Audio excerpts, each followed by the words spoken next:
अस्सलाम वालेकुम dear friends, उम्मीद है आप सब खैरियत से होंगे। हमारा आज का जो टॉपिक है वो इंटरनेशनल लॉ का टॉपिक है, जिसके अंदर आज हम देखेंगे subject of international law. Ordinary अगर हम बात करें कि सब्जेक्ट क्या होना चाहिए इंटरनेशनल लॉ का आया कि सब्जेक्ट स्टेट है या फिर इंडिविजुअल है। इट मीन्स कि कोई भी लॉ जब बनता है तो वो लॉ जो है एप्लीकेबल किस पर होगा। अब यहाँ पर इंटरनेशनल लॉ की बात की जा रही है, तो इंटरनेशनल लॉ जो है वो स्टेट पर एप्लीकेबल होगा या फिर इंडिविजुअल पर एप्लीकेबल होगा।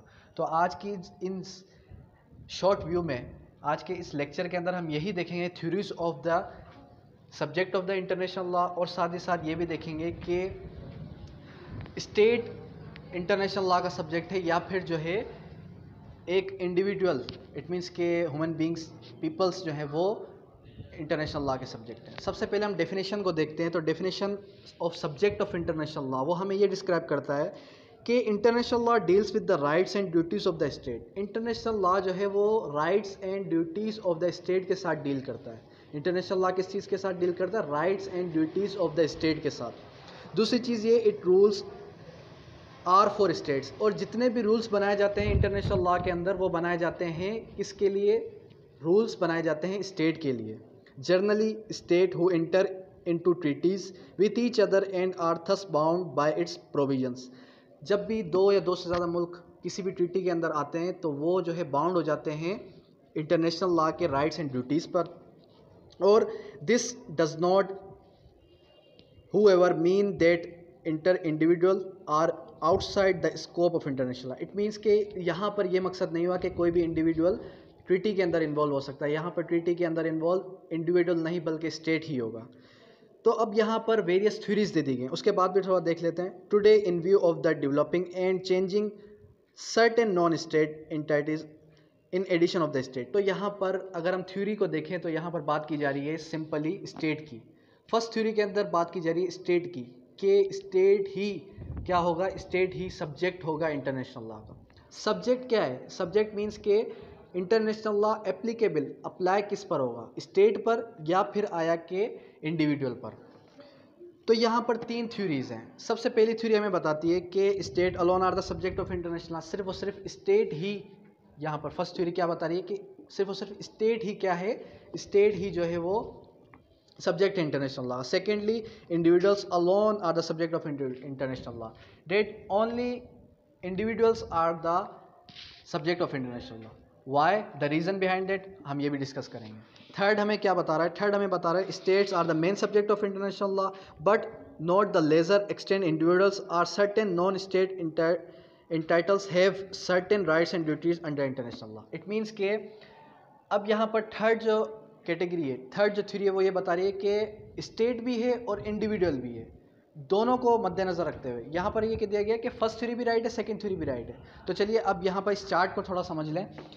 फर्स्टली अगर हम रियलिस्ट थ्योरी को देखें तो रियलिस्ट थ्योरी हमें बताती है कि state only state would be count as the subject of international law, because that in front of ICJ अगर हम देखें तो आईसीजे के सामने कोई भी केस आता है तो केस कौन लेके आता है? स्टेट लेके आता है।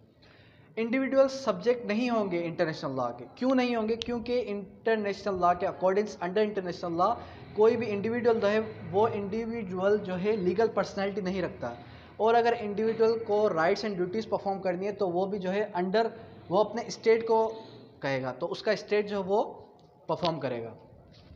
तो इट मीन्स कि क्लियरली ये कह दिया गया कि इंडिविजुअल जो है वो स्टेट, इंडिविजुअल क्या है? इंडिविजुअल यहाँ पर सब्जेक्ट नहीं है इंटरनेशनल लॉ का, सिर्फ और सिर्फ स्टेट ही है। अब फिक्शनल मतलब कि यहाँ पर फिक्शनल थ्योरी आ गई। अब कैल्सन ये कहता है कि स्टेट खुद ही एक फिक्शन है। फिक्शन मतलब हम भुलैया भी कह सकते हैं कि स्टेट खुद ही एक फिक्शन है, और state is made by people. अब स्टेट जब भी स्टेट बनती है तो डेफिनेटली स्टेट बनाने वाले कौन होते हैं? स्टेट बनाने वाले आप और हम जैसे लोग ही होते हैं। सो डेफिनेटली यहाँ पर ये कह रहा है कि इंडिविजुअल भी तो स्टेट को बनाते हैं। तो ये कह रहा है कि इंडिविजुअल जो है वो क्या है? इंडिविजुअल सब्जेक्ट है इंटरनेशनल लॉ का। यहाँ पर इन्होंने फिक्शनल वालों ने एक आर्ग्यूमेंट पेश कर दिया अपना।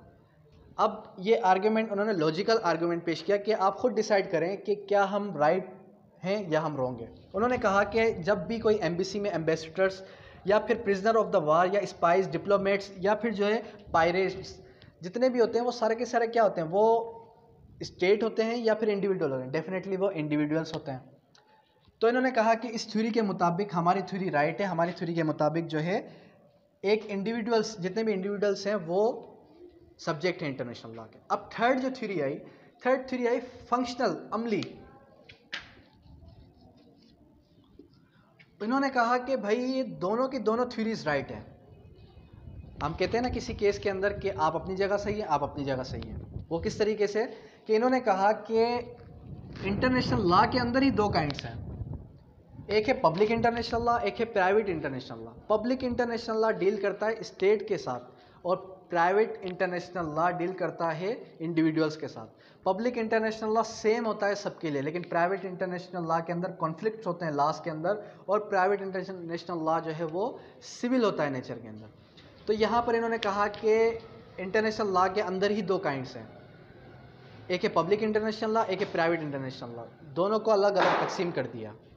होपफुली आपको समझ में आ चुका होगा आज की इस थ्योरीज का टॉपिक। अगर कोई भी क्वेश्चन राइज होते हैं तो आप डेफिनेटली कर सकते हैं। Thank you, that's all.